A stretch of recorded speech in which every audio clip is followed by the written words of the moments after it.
enfant de Dieu, quand tu es compté parmi les vivants, celui qui t'a donné cette respiration, c'est Jésus.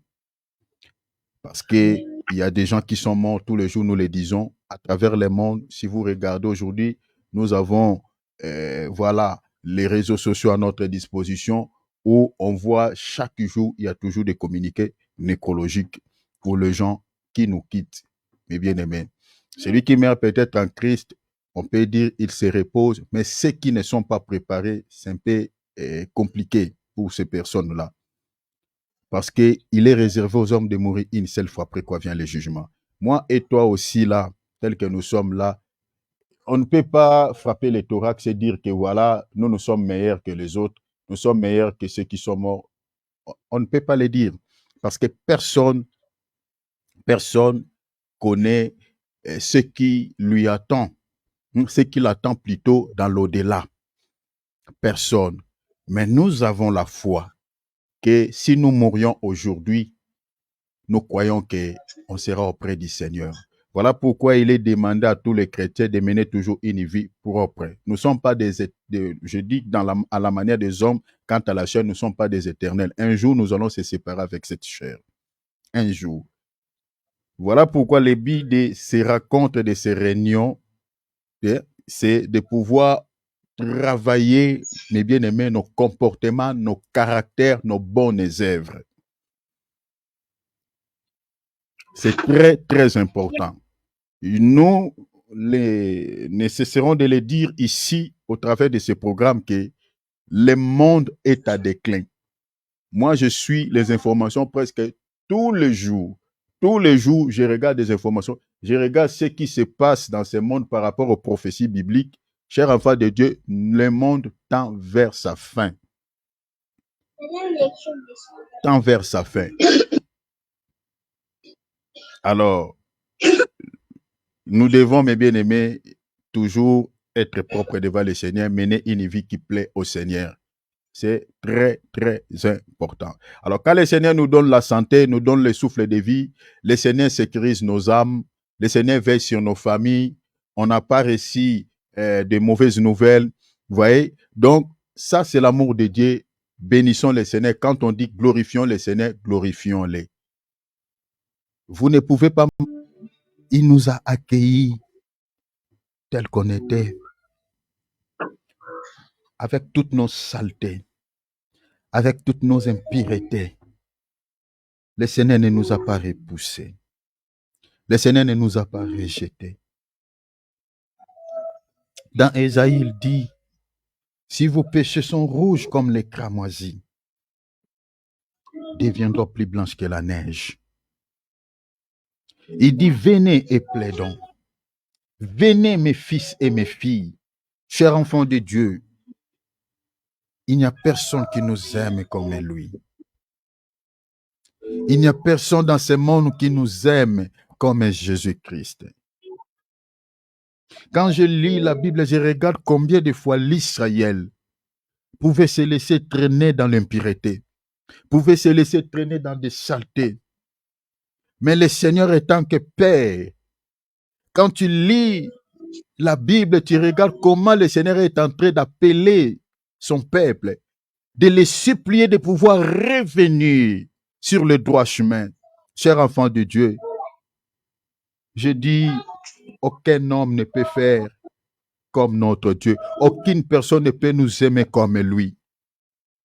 Malgré ses erreurs, malgré ses imperfections, malgré tout ce que l'Israël pouvait faire, Dieu continue toujours à manifester son amour vis-à-vis de ce peuple. C'est ça, mes bien-aimés, ce que Dieu fait même dans nos vies aujourd'hui. Vous savez, mes bien-aimés, si tu regardes bien dans ta vie, tu verras que tu as pas mal de défauts. Même moi qui vous parle là, j'ai des faiblesses, j'ai des défauts. Mais malgré nos imperfections, malgré nos défauts, malgré nos qualités qui n'est pas bonne, le Seigneur nous aime comme cela. Personne ne peut nous aimer comme ça. Tu peux être ami avec quelqu'un, mais une fois commettre peut-être quelques délits, quelques fautes, quelques erreurs graves, cet ami peut t'abandonner, peut te délaisser, peut te rejeter. Surtout le monde auquel nous vivons aujourd'hui, il y a beaucoup de gens qui sont rejetés. Beaucoup qui sont rejetés. Il y a les rejets, il y a l'abandon. Il y a d'autres qui vivent dans l'amertume. Celui qui ne peut nous repousser, qui ne peut nous rejeter, c'est lui, Jésus. C'est Jésus. Voilà pourquoi je nous invite ici de pouvoir lui demander pardon, de pouvoir réparer. La Bible dit, n'attristez pas le Saint-Esprit de Dieu qui est en vous. Laissez-moi nous lire d'abord ce passage. Je crois que vous connaissez mes habitudes. J'aime que quand on prie, qu'on prie conformément, qu'on puisse prier conformément à la parole. Notre rôle, c'est de sanctifier l'Église, de préparer l'Église à l'enlèvement, au retour du Seigneur Jésus-Christ. Prenons Éphésiens. Nous allons prier conformément à cette écriture. Éphésiens chapitre 4e. Je lirai le verset 17. La Bible dit, voici donc ce que je dis. Ici, celui qui parle, c'est l'apôtre Paul. Éphésiens 4, 17. Voici ce que je dis et ce que je déclare dans le Seigneur. C'est que vous ne devez plutôt plus marcher comme les païens qui marchent selon la vanité de leurs pensées. La Bible ici nous interdit de marcher comme les païens. Qui sont-ils les païens? Les païens, ce sont des gens qui ne connaissent pas Jésus-Christ dans leur vie. Ce sont des gens qui n'ont jamais reçu Jésus-Christ dans leur vie comme Seigneur et Sauveur. Ici, l'apôtre Paul est en train d'exhorter l'église d'Éphèse. Il dit, vous ne devez plus marcher comme les païens. Il dit qu'ils marchent selon la vanité de leurs pensées. Ils ont l'intelligence obscure ici. Ils sont étrangers à la vie de Dieu. À cause de l'ignorance qui est en eux, à cause de l'endurcissement de leur cœur. Parce qu'ils sont ignorants. Parce qu'ils endurcissent leur cœur. La Bible dit, ils sont étrangers à la vie de Dieu. La vie de Dieu, c'est la vie éternelle. Vous comprenez que l'essor de toutes ces personnes qui sont ignorants à la parole, qui ignorent la parole, qui endurcissent leur cœur, vous comprenez qu'ils sont étrangers à la vie de Dieu. Le salut est loin d'eux. L'apôtre Paul dit, ayant perdu tout sentiment, ils commettent toute espèce d'impureté. Vous voyez, toute espèce d'impureté jointe à la cupidité, l'amour de l'argent. Mais vous, toi là, mais vous, toi et moi, mais nous, il dit quoi? Ce n'est pas ainsi que vous... La Bible dit, mais vous, ce n'est pas ainsi que vous avez appris Christ.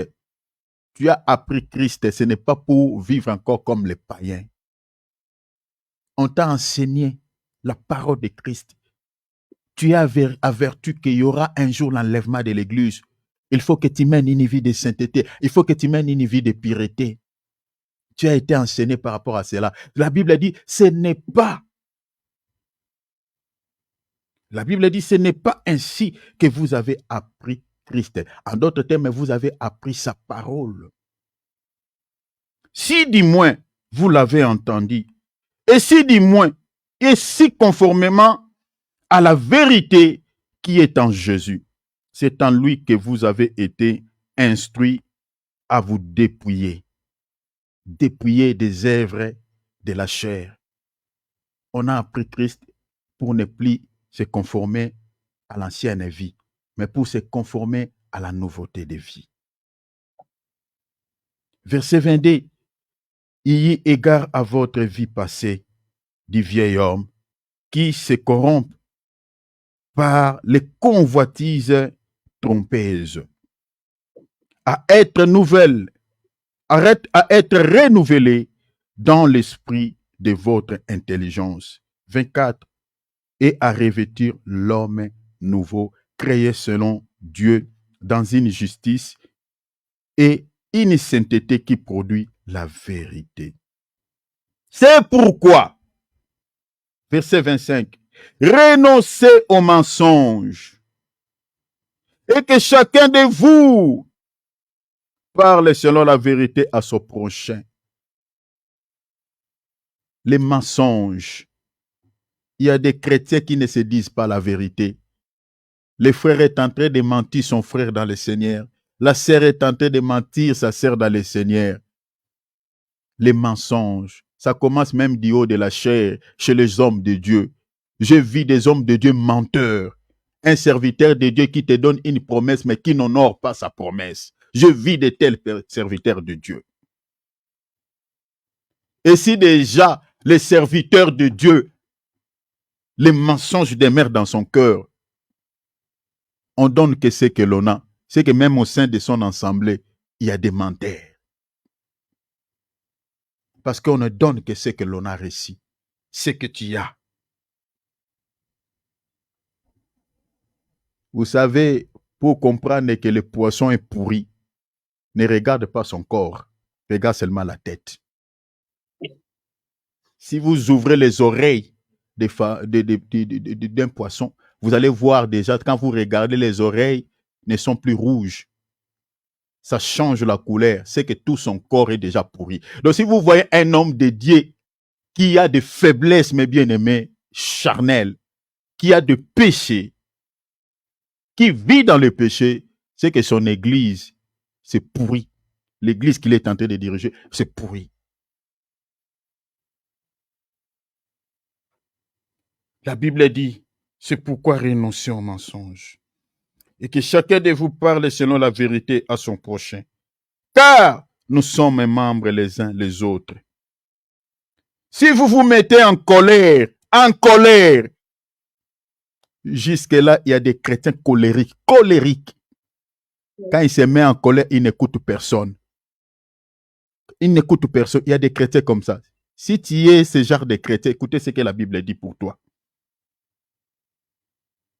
J'ai vu sur une vidéo sur la toile, un homme sous la colère, il a tué son frère, comme je. Il a lancé, il a frappé, c'était, je crois, une pierre à la tête, et puis le frère est parti. Il commence à pleurer, il dit, j'avais pas l'intention de tuer mon frère. Il commence à pleurer. J'ai dit, voilà la colère. C'est que la colère peut donner comme suite. La vidéo fait, voilà, ça tourne sur les réseaux sociaux. Vous pouvez voir ça. Il a tué son frère comme une blague. La colère. Si vous vous mettez en colère, ne pêche point. Tu peux te mettre en colère. Oui, ça arrive. Mais la Bible dit quoi? Ne pêche pas. Si vous vous mettez en colère, ne pêche pas. Cela veut dire quoi? Regardez Caïn. Caïn était irrité parce que Dieu avait agréé plutôt l'offrande de son frère. Il s'est mis en colère. Regardez ce que le Seigneur lui disait. Il dit, Caïn, le péché se couche à la porte, mais domine sur lui. C'est-à-dire que Caïn était irrité contre son frère. Je suis dans Genèse 4. Mais le Seigneur lui a dit, ne pêche pas, parce que je vois le péché se couche à la porte où de ton cœur. Quand le Seigneur disait à Caïn que je vois le péché se couche à la porte, c'est-à-dire, le Seigneur ne voulait pas que cette colère qui était dans le cœur de Caïn puisse aller au-delà. C'est-à-dire, Caïn puisse accomplir les désirs de cette colère. Vous connaissez la suite. Caïn, au lieu de dominer, le péché qui s'est caché derrière cette colère, Caïn n'a pas pu dominer. Le résultat, la conséquence est qu'il avait tué son frère. Vous voyez, ça c'est les conséquences de la colère. C'est-à-dire, tu peux te mettre en colère, mais si tu n'agis pas sous la colère, tu te retiens, là tu ne pêches pas. Parce qu'il y a des choses qui peuvent t'énerver, qui peuvent t'irriter. Mais si tu te maîtrises, ça pour autant causer des dégâts, libérer des paroles qui peuvent offenser, ou poser des actes mauvais, là tu ne pêches pas. Parce que Caïn s'est mis en colère, mais le péché était là, le Seigneur dit, n'agis pas selon cette colère. Ne posez pas des actes mauvais sous cette colère. Parce que l'acte que Caïn avait posé sous la colère, c'était le maître. Il y a des gens, quand ils se mettent en colère, ils posent des actes néfastes qui peuvent être irréparables, comme par exemple la mort, où tu peux fracasser la jambe de quelqu'un et puis la personne devient, perclée de la jambe. Il perd la jambe et peut devenir, invalide. Ça, ce sont les conséquences néfastes de la colère. Et ces actes-là, c'est ça les péchés. Mais tu peux te mettre en colère si tu te maîtrises. Tu ne poses pas des actes mauvais. Là, tu ne pêches pas. La Bible a dit, si vous vous mettez en colère, ne pêche pas. Ne pêche point. La Bible a dit que le soleil ne se couche pas sur votre colère. Je crois un jour on expliquera cela. Le soleil ne se couche pas, c'est-à-dire avant qu'il y ait nuit, avant que le soleil ne se couche, ne dors pas avec la colère. Parce que tu peux être visité par des démons. Regardez le verset 27, l'apôtre Paul le dit. Il dit, et ne donnez pas l'accès au diable. Ah, vous voyez? Donc si tu ne domines pas cette colère, les gens qui aiment dormir avec la colère, sachent que la porte est grandement ouverte à Satan. Le diable entrera. L'ennemi pénétrera ton cœur. Parce que la porte est ouverte. Voilà pourquoi il a dit quoi? À Caïn. Je vois les péchés se couchent à la porte, à la porte, à la porte. Le diable est en train de toquer. Toc, toc, toc. Est-ce que je peux entrer? Est-ce que je peux entrer? Est-ce que tu ne peux pas calmer ta colère en posant juste un acte? Parce qu'il y a des gens comme ça. S'il n'agit pas sous la colère, il ne se calme pas. Lorsqu'il va poser un acte mauvais, là, sa température va descendre. Ça, c'est satanique, c'est la possession démoniaque. Si tu es ici, tu poses des actes mauvais sous la colère, tu dois demander vraiment à Dieu qu'il te pardonne et qu'il te délivre de cela. Je vais m'arrêter ici, mais vous pouvez lire tous les chapitres, mais je prends les chapitres seulement 30, le verset 30. Je saute du même chapitre. Il dit, n'attristez pas le Saint-Esprit de Dieu par lesquels vous avez été scellés pour le jour de la rédemption. N'attristez pas, c'est-à-dire tous les péchés qu'il a cités là, la colère, l'impureté, les mensonges, tout ça. Parce que dans le verset 29, qu'est-ce qu'il dit? Il dit qu'il ne sorte de votre bouche aucune parole mauvaise. Qu'il ne sorte de votre bouche, si tu as une langue qui parle mal, qui peut te faire sortir des paroles mauvaises. Cher enfant de Dieu, ce n'est pas bon pour un enfant de Dieu. Ce n'est pas bon. Tu peux libérer une parole, ça gêne les gens qui sont autour de toi. Ce n'est pas. Il y a des chrétiens qui sont comme ça,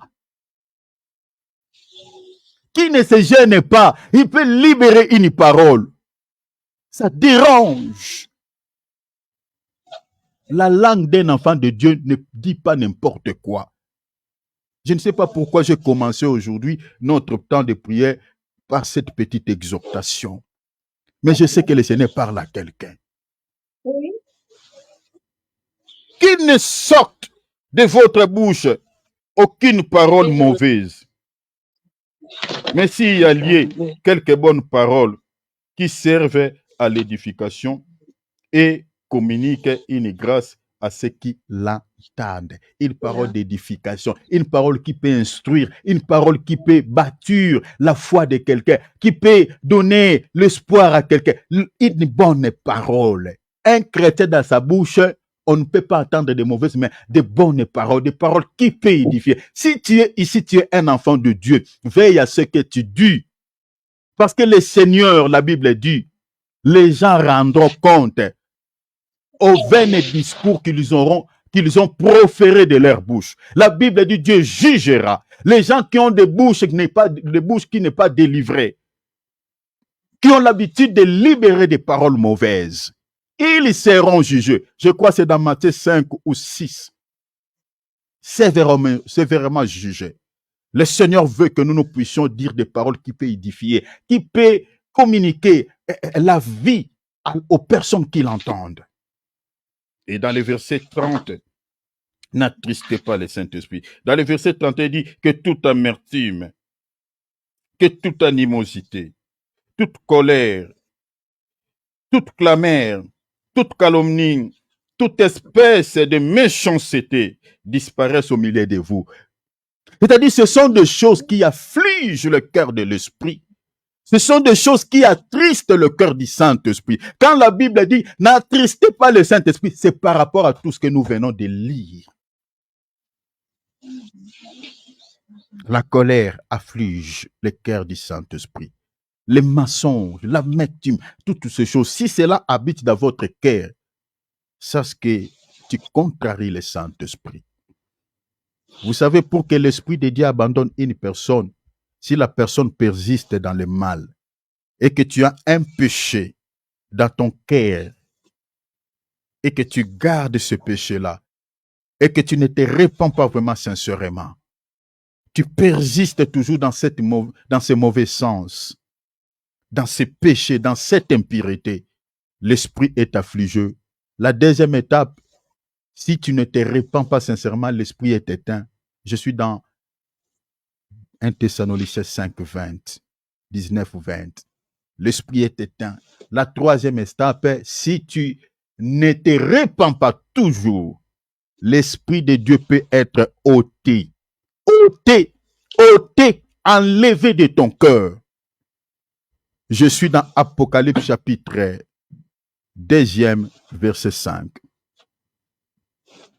Répands-toi d'où tu es tombé, sinon j'ôterai les chandeliers de sa place. Le chandelier, c'est le Saint-Esprit. C'est lui, la lampe. Le Saint-Esprit est donné ici, la Bible dit, selon ces versets, et Éphésiens 4, 30, la Bible dit, nous avons été scellés pour les jours de la rédemption. Ici, le Saint-Esprit qui est donné pour les jours de la rédemption n'a rien à voir, mes bien-aimés, au don spirituel. N'a rien à voir. Tu peux recevoir le Saint-Esprit juste pour la manifestation des dons. Mais cela ne dit pas que tu es scellé. Cela ne dit pas que le Saint-Esprit t'a donné le sceau. Non. Recevoir le sceau de l'Esprit et recevoir l'Esprit pour la manifestation des dons, c'est deux choses différentes.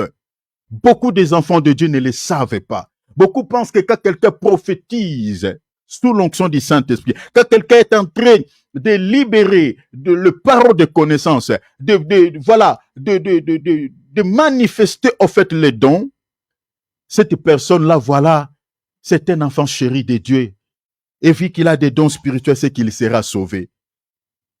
Non, loin de là. Matthieu chapitre 7, verset 23, n'avons-nous pas prophétisé à ton nom, les gens qui avaient reçu des dons? N'avons-nous pas fait des miracles à ton nom, les gens qui ont reçu des dons? 1 Corinthiens chapitre 12, verset 7 à 10, à 11. Les dons spirituels, les dons des miracles, les dons des prophéties. Les gens qui ont reçu les dons, dans Matthieu 7, ils réclament. Seigneur, mais ils croyaient que voilà, parce qu'ils prophétisaient sur la vie des gens, il avait des dons de miracles. Il pensait qu'ils seraient sauvés. Que le Seigneur, le jour de l'enlèvement, partiront ensemble avec lui. Mais ils ont été surpris. Les sceaux du Saint-Esprit, on les reçoit quand on écoute la parole. Quand on écoute la parole, j'insiste, quand on écoute la parole et qu'on la met en application, C'est à ce moment-là, le Saint-Esprit nous donne son sceau. Et le sceau, la Bible dit, pour le jour de la rédemption. Le jour de la rédemption, ici, c'est le jour de l'enlèvement. Même si tu meurs aujourd'hui, le jour où le Seigneur reviendra, il ne te laissera pas sur ta tombe. Il ne te laissera pas dans l'au-delà. Il te prendra avec lui. Et tu partiras avec les saints que le Seigneur trouvera vivants ici sur la terre. Nous allons tous faire le voyage dans les airs. Parce que tu avais reçu le sceau de l'Esprit. Regardez, pour que vous compreniez le sceau de l'Esprit. On les reçoit quand on écoute la parole. Je suis dans Éphésiens toujours, chapitre 1er. On va lire les versets 13 et verset 14. La Bible dit, n'attristez pas le Saint-Esprit de Dieu.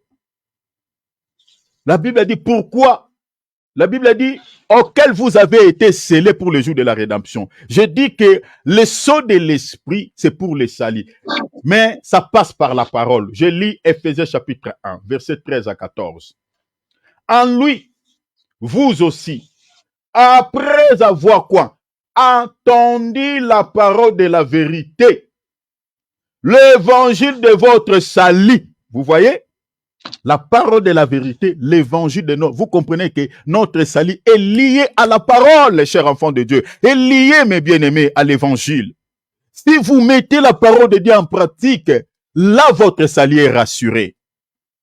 Mais si vous avez l'habitude d'écouter, mais vous ne l'appliquez pas, c'est un peu compliqué pour que vous puissiez espérer au salut. Après avoir entendu la parole de la vérité, l'évangile de votre salut, en lui vous avez cru et vous avez été scellés du Saint-Esprit qui avait été promis.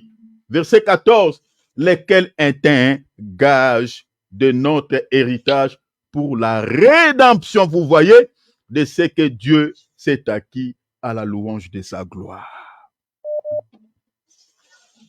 Vous voyez cela?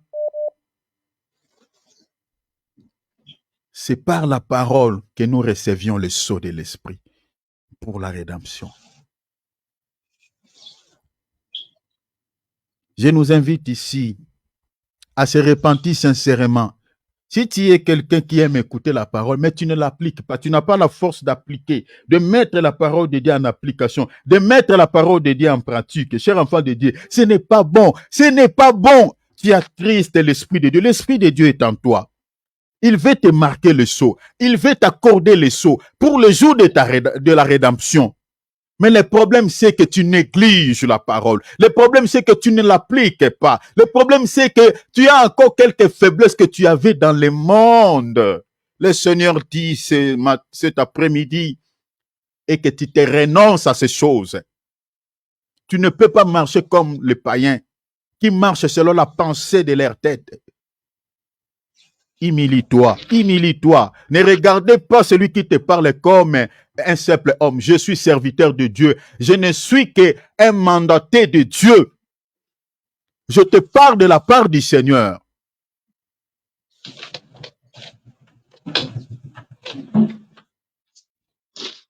Répands-toi. N'attendez pas que je te donne une prophétie ici. N'attendez pas que je te donne une parole de connaissance pour que tu comprennes que le Seigneur connaît tes faiblesses, connaît ce que tu fais dans l'ombre. Non. Écoute seulement la voix de ton cœur. Ton cœur sait ce que tu fais. Ta conscience sait ce que tu fais. Ta conscience connaît tes faiblesses. Tu sais, même au moment où je parle, tu sais. En âme consciente, tu sais que moi, ça, je n'ai pas encore abandonné. Malgré j'écoute la parole, malgré je participe aux réunions de prière. Mais cette faiblesse, je ne l'ai pas encore abandonnée. Je ne l'ai pas encore abandonnée. Renoncez à toutes ces choses parce que ça afflige, ça contrarie les cœurs de Dieu. Rappelez-vous dans Genèse 6, le Seigneur a effacé l'ancien monde à cause du péché parce que le Seigneur était attristé à son cœur. Son esprit était affligé au-dedans de lui. Lisez Genèse 6. La Bible dit Dieu était affligé à son cœur, attristé. À cause de quoi? À cause de quoi? À cause des péchés, à cause des mal. Cher enfant de Dieu, toutes les fois où tu vis dans le péché, toutes les fois où tu demeures dans le mal, toutes les fois où tu demeures dans une vie de saleté, le cœur de Dieu est en train d'être affligé. Dieu sent mal dans son cœur. Il est attristé. Quand tu te mets en colère, quand tu mens, quand tu demeures dans l'impudicité, quand tu demeures dans toutes ces impuretés, le cœur de Dieu est triste. Parce que tu es son fils, parce que tu es sa fille. Ce n'est pas à ce mode de vie que le Seigneur t'a appelé. Le Seigneur t'a appelé à vivre saint. La Bible dit, comme celui qui vous a appelé saint. Comme celui qui vous a appelé saint, vous aussi soyez saint dans toute votre conduite. Ne vous conformez pas aux convoitises que vous aviez d'autres fois quand vous étiez encore dans l'ignorance. Ne vous conformez pas à cela. Nous allons humilier nos cœurs. Nous allons humilier nos âmes. Je sais, personne ne peut vaincre le péché par sa propre force. Personne ne peut surmonter ses faiblesses charnelles de lui-même sans l'aide de Dieu. Parce qu'il a dit, sans moi, vous ne pouvez rien. Mais manifeste cette volonté. N'accepte pas de continuer à vivre. C'est parce que ton salut, tu risques ton salut. Tu risques ta vie éternelle. Demande-lui de tout ton cœur, parce que Dieu a la capacité d'extirper cette racine, de les couper, de les déraciner de ton cœur. Cette racine, je ne sais pas, cette faiblesse, ça peut être de l'impudicité ou du mensonge. Le Seigneur a la capacité de les déraciner et de t'accorder la capacité de mener une vie de sainteté. Nous allons prier. Alléluia. Prions. Demande-lui de tout ton cœur. Sois humble. Humilie-toi. S'il vous plaît, prions. Alléluia. Seigneur, s'il te plaît. Nous venons auprès. Tu dois prier. Demande à Jésus la force. Qui te donne la force de prier. Qui te donne la force de jeûner. Si aujourd'hui beaucoup de gens, leurs vies sont toujours réclamées par les diables, c'est parce qu'ils ne sont pas forts spirituellement. C'est parce qu'ils ne sont pas forts sur le plan spirituel. Ils n'ont pas de poids. C'est parce qu'ils ont encore certaines faiblesses aussi quant à la chair. Cher enfant de Dieu, une personne qui demeure dans la sainteté, une personne qui a une vie de prière équilibrée, une personne qui a la connaissance de la parole, je vous dis la vérité, sa vie ne peut pas être réclamée par les diables, ne peut pas être réclamée par les sorciers. Aucun sorcier, aucun magicien, aucun démon ne peut porter sa main sur lui. Mais si vous voyez quelqu'un qui est chrétien, sa vie peut être réclamée par une maladie incurable. Sa vie peut être réclamée par un mauvais sort. Sa vie peut être réclamée par les influences de leur famille. Vérifiez seulement bien la vie de ces chrétiens-là. S'il a une vie de prière, mais peut-être il manque la vie de sainteté. S'il a une vie de sainteté, peut-être il n'est pas fort il n'est pas fort en prière, il n'est pas fort dans certaines disciplines de la vie chrétienne. Cher enfant de Dieu, pour que tu sois fort sur le plan spirituel, il faut rassembler quelques ingrédients qui t'aidera à pouvoir être fort sur le plan spirituel, parmi lesquels nous avons la prière, parmi lesquels nous avons la vie des jeunes et de certaines disciplines, parmi lesquels nous avons la vie de sainteté. Si tu as toutes ces choses en toi, je te jure devant le Seigneur, les influences de votre famille, les réclamations, les condamnations n'auront pas des effets sur ta vie. Jamais. Jamais. Voilà pourquoi tu dois travailler là-dessus. N'accepte pas de continuer à mener cette vie que tu vis. Tu pries peut-être quand tu sens mal, mais quand tout va bien, tu n'as pas la vie de prière.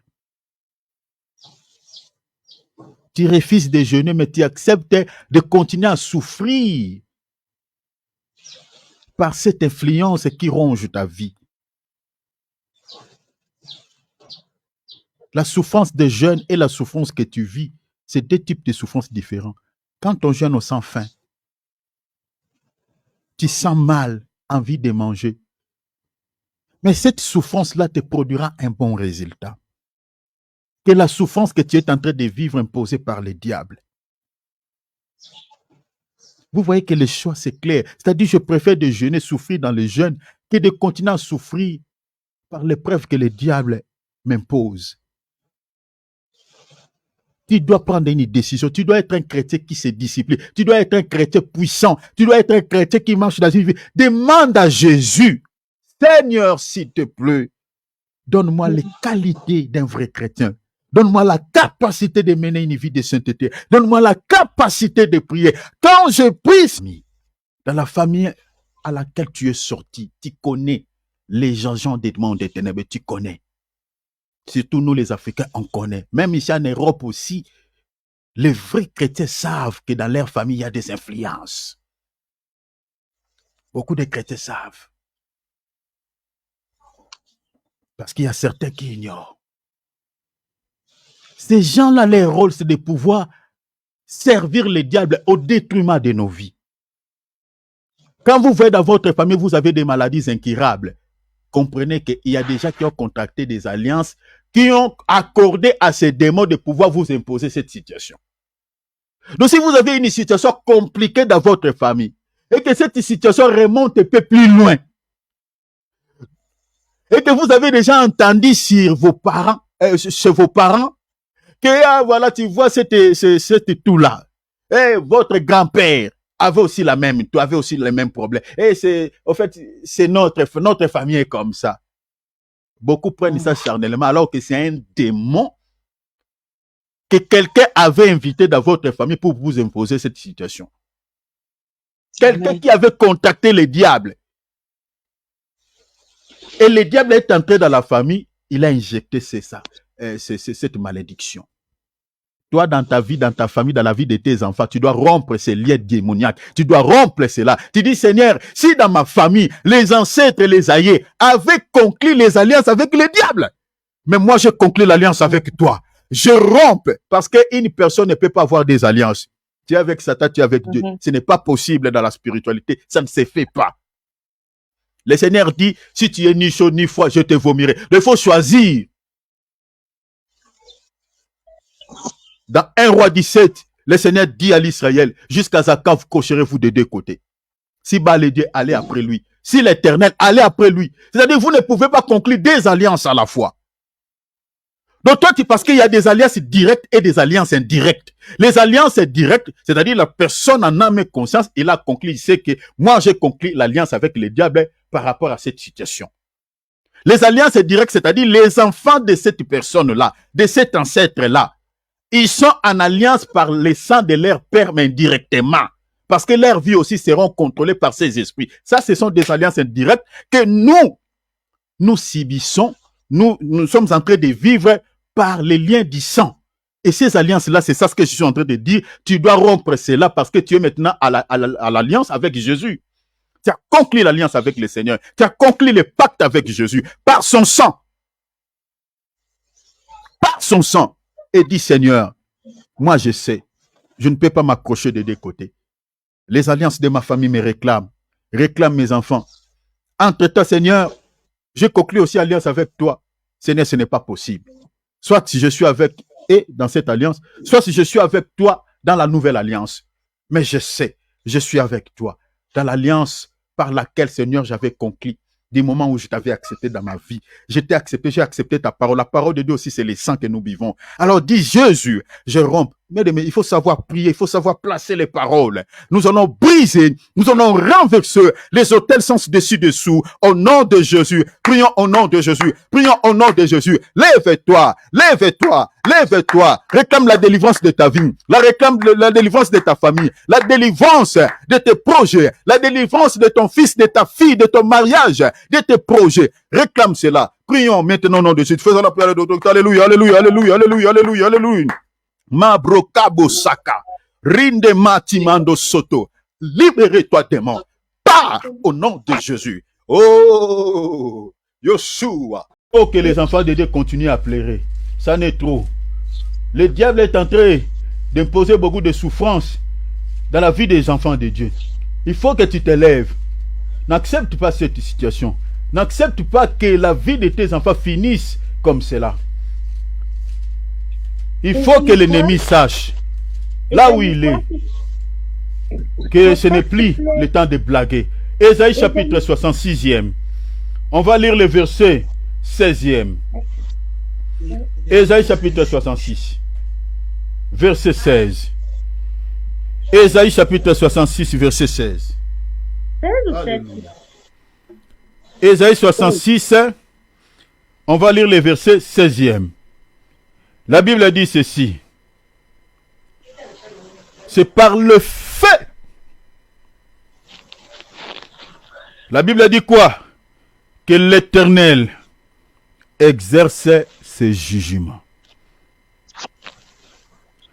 C'est par son glaive qu'il châtie toute chair. La glaive ici, c'est l'épée. Vous comprenez que l'épée déjà dans la Bible, c'est quoi? C'est la parole. Donc c'est-à-dire, quand on dit toute chair ici, ce n'est pas ces chairs-là, ce n'est pas les chrétiens. Mais les gens qui cherchent notre malheur. Le Seigneur dit quoi? Pour pouvoir les châtier, il utilise quoi? La glaive. La glaive, c'est-à-dire sa parole. Parce que l'épée, c'est la parole. Donc quand je récupère une écriture, je présente cela à Dieu. Au sujet de celui qui se place sur le chemin le couloir de ma vie, cette personne-là ne sera pas en paix. Et les gens qui nous compliquent souvent la vie, ce sont des personnes qui travaillent en connivence avec le diable et sont dans nos familles. Parce que le diable, pour te combattre, n'ira pas loin. Ne pensez pas d'abord aux gens qui habitent dans votre avenir. Oui, il y a aussi des esprits du territoire. Il y a aussi des esprits qui ne travaillent, les esprits de contrée. Mais d'abord, le combat que nous avons dans nos vies commence d'abord sur son origine dans nos propres familles. Dans nos propres familles. Donc là, si le diable veut te visiter, il ne te visitera pas à chercher une personne à l'extérieur. D'abord, il va consulter son serviteur dans votre famille. Et beaucoup de familles ont été livrées par le diable. Parce qu'il y a quelqu'un qui sert le diable dans la famille. Livrer n'était pas sémé à l'extérieur du champ, c'était à l'intérieur du champ. Le champ peut représenter aussi votre famille. Dans nos familles, nous avons des ivrés. Ici, l'Écriture dit, c'est par le fait que l'Éternel exerce ce jugement. La prière que tu vas faire, tu vas demander le feu de Dieu de brûler toutes les actions des diables des mondes des ténèbres. S'il y a eu des pratiques sataniques, sorcelleriques, parce que ça existe dans les mondes des ténèbres, les diables, les sorciers ou les occultistes ne peuvent pas jeter une parole injecter la malédiction ou un mauvais sort dans la vie de quelqu'un s'il n'y a pas une cérémonie, vous comprenez, qui a été d'abord organisée, préparée. Donc ils font des cérémonies macabres, ils font des pratiques démoniaques et ainsi ils vont maintenant commencer à invoquer des esprits pour pouvoir maintenant les assister afin que ce qu'ils ont préparé puisse atteindre ta vie. S'il y a des autels à ton sujet, s'il y a des pratiques, peut-être je ne sais pas quoi, mais je sens dans mon cœur qu'il y a des choses qui ont été faites au sujet de quelqu'un qui est parmi nous ici. Je vous avais donné un témoignage d'une sœur ici qui voyait des mystiques. Pendant que j'étais entré dans jeûne et prière, le Seigneur m'a monté sa vie sur un autel. Et dans une grande forêt, et tout autour de cette forêt, il y avait des militaires, mes bien-aimés, avec des armes à la main. Je cherchais pour pouvoir aller récupérer son corps. Et son corps était en état de pétrifaction, c'est-à-dire de pourriture. Malgré elle respirait cette sœur, mais son corps était décomposé. Je vous épargne des détails que le Seigneur m'avait dit par rapport à la vie de cette sœur. C'est-à-dire, il y a certaines vies, mais la personne, elle était vivante, hein. Elle n'était pas morte physiquement. Mais dans la vision, le Seigneur m'a montré son corps. C'est-à-dire, la personne, elle se promène normalement, comme ça, librement. Mais en réalité, elle est prisonnière. C'est l'état de la vie de certaines personnes au milieu de nous. Tu te promènes, tu dis oui, je suis libre, mais en réalité, ils savent. S'il y a des hôtels qui ont été bâtis contre toi, soit c'est ta vie qui est sur un hôtel, soit c'est ton mariage qui est sur un hôtel, soit c'est ton étoile qui est sur un hôtel, ta bénédiction sur un hôtel, on a fait des cérémonies contre ta vie. Toi, tu n'as pas la possibilité d'aller là-bas. Mais le feu de Dieu, tu dois prier le feu. Parce que la Bible dit dans le livre de Matthieu que toute plante que le Père n'a pas plantée sera déracinée et jetée au feu. Ce n'est pas le Seigneur qui a érigé cet autel, c'est l'ennemi. Encore comme ce n'est pas le Seigneur qui a érigé ça, la Bible dit toute plante que le Seigneur n'a pas plantée. En d'autres termes, tout autel que le Seigneur n'a pas placé sera quoi? Sera renversé. Alors demande le feu, lève-toi, ne te fatigue pas. Parce que quand tu combats, quand tu pries pour ta délivrance, mes bien-aimés, ne fais pas de blagues. Parce que longtemps, le diable, comme on ne connaissait pas Dieu, on n'avait pas la connaissance, il s'est joué de nous. Il s'est joué de nous. Il s'est joué de nos familles. Et on joue à quelqu'un quand il est petit. Mais Moïse, quand il a pris la conscience, il est devenu grand. C'est Moïse qui avait accordé la délivrance à son peuple. Aujourd'hui, le Moïse de votre famille, peut-être c'est toi. Lève-toi parce que tu as la connaissance et combat. Et délivre ta famille, délivre ta vie, délivre ton mariage, délivre tes projets. Prions, demandons le feu de localiser ce qui fait la force de tes ennemis. Tout ce qu'on a fait comme pratique contre toi, contre ta famille, contre tes projets. Les faits de Dieu les brûlent, les consument. Au nom de Jésus, prions, alléluia, alléluia, alléluia, alléluia, alléluia. Père, le feu de l'esprit, le feu de l'esprit, le feu de l'esprit, le feu de l'esprit, localise la base. Mabrokatame. Jésus, alléluia, alléluia.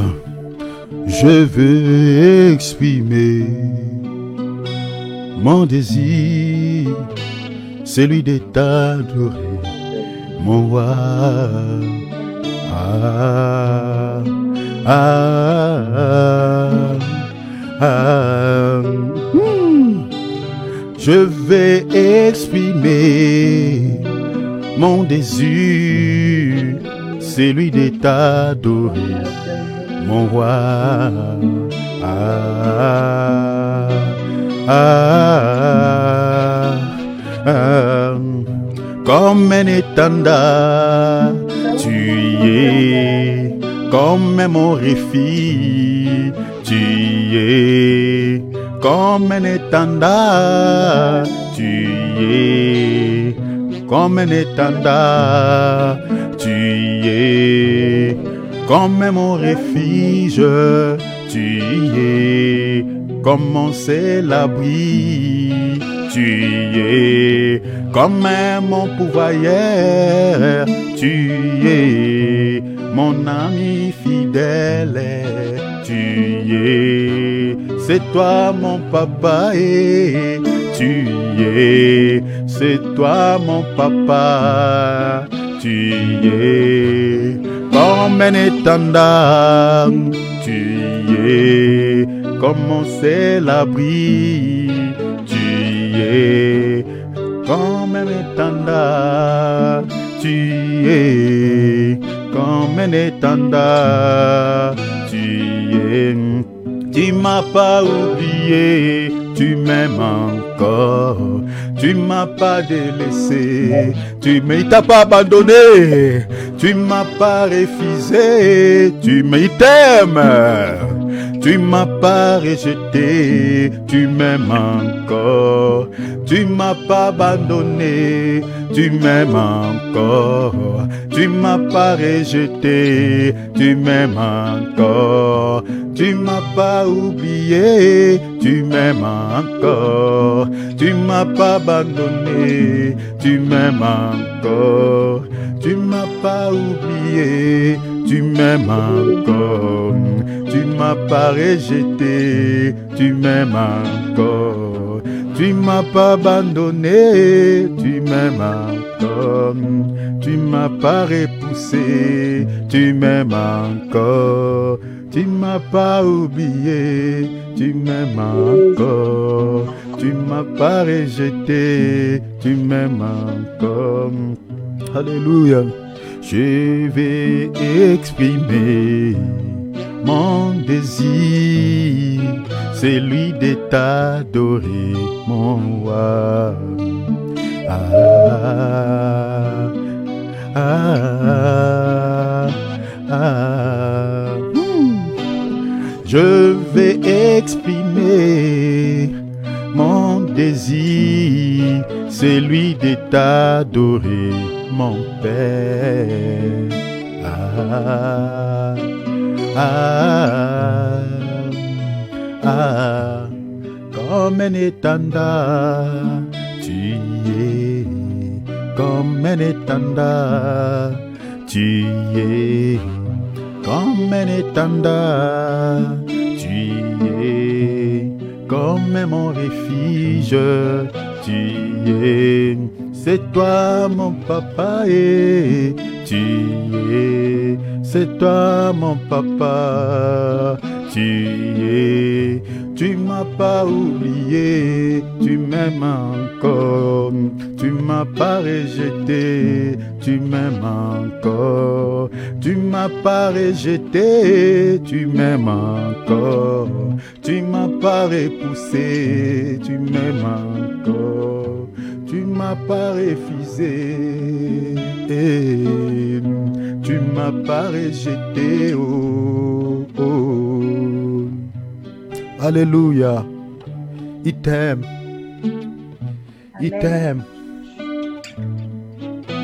il t'aime, il t'aime. Jésus t'aime. Amen. Il est à côté de toi. Il n'est pas à côté de tes ennemis. Il est à côté de toi. Il sera toujours à côté de toi. Alléluia. Il t'a pas oublié. Il t'a pas oublié. Il t'a pas rejeté. Même si cette situation a pris beaucoup de temps, il est là à côté de toi. Amen. Il t'a pas oublié. Il t'aime. Alléluia. M'a pas oublié, tu m'aimes encore. Tu m'as pas oublié, tu m'aimes encore. Tu m'as pas rejeté, tu m'aimes encore. Tu m'as pas repoussé, tu m'aimes encore. Tu m'as pas abandonné. Il n'a pas abandonné ta famille. Il n'a pas abandonné tes enfants. Amen. Alléluia. Alléluia. Il m'aime encore. Tu m'as pas rejeté, tu m'aimes encore. Tu m'as pas abandonné, tu m'aimes encore. Tu m'as pas rejeté, tu m'aimes encore. Alléluia. Tu m'aimes encore. Alléluia. Tu m'aimes encore. Il t'aime. Tu m'aimes encore. Papa. Tu m'aimes encore. Il nous aime. Amen. Tu m'aimes encore. Tu m'aimes encore. Alléluia. Pro mabosune marama boshaneka. Lenderia brada santeria brod. Lindoria mando satima imade. Dieu nous fait grâce. Peut-être aujourd'hui, on va mettre un point virgule sur la troisième clé. Donc voilà, comme vous le savez bien, nous sommes en train de partager sur ces choses pour que nous comprenions ce qu'on appelle les clés dans la Bible quand on fait une prière. Les clés que nous pouvons utiliser pour que nos prières soient efficaces. Je crois on a fait plusieurs mois depuis que nous avons commencé cette thématique. Donc nous sommes en train de creuser, donc s'habituer avec moi. Il y a plusieurs sujets qu'on peut partager. Il y en a tellement. Mais ça ne sert à rien d'aller vite, de changer de thème. Ça ne sert à rien. Tant mieux qu'on reste sur un même sujet et qu'on entre dans la profondeur de ce sujet pour que nous comprenions, voilà, peut-être cette chose dans plusieurs dimensions. Je crois qu'on ne monopolise pas la parole, on ne tourne pas en rond plutôt, ou voilà, on ne s'attelle pas sur le même chose, mais on fait de sorte que par la grâce de Dieu, nous puissions comprendre. En fait, nous sommes en train d'entrer dans la profondeur, de creuser sur la même chose pour que nous les comprenions dans toutes les dimensions. Parce que la Bible dit, jusqu'à ce que vous puissiez le comprendre dans son hauteur, dans sa profondeur, dans sa longueur et dans sa largeur. La raison pour laquelle nous sommes attelés sur cette même thématique qui est intitulée que chacun de nous examine sa vie chrétienne, et nous avons mis comme sous-thème 4 clés indispensables pour qu'une prière soit efficace. Donc nous sommes en train de tourner tout autour de notre thème et de notre sous-thème. Alors, la première clé qu'on avait vue ici, c'était la justice. On avait dit que la justice est indispensable pour qu'une prière soit efficace. La justice, j'avais dit que c'est la vie de la crainte de notre Seigneur, c'est la vie de sainteté, c'est la vie de pureté. On avait expliqué en long et en large ce que c'est la justice de Dieu. La deuxième clé, c'était la foi. On a expliqué plusieurs types de foi qu'on retrouve dans la Bible. On a expliqué la foi.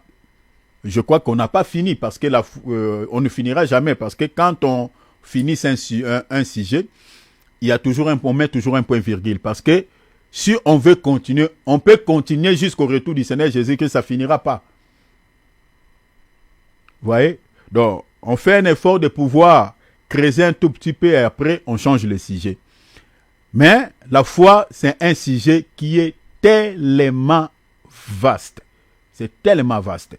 Alors, on avait expliqué, avec la petite grâce que le Seigneur nous avait accordée, ce que c'est la foi. On avait parlé aussi sur les ennemis de la foi.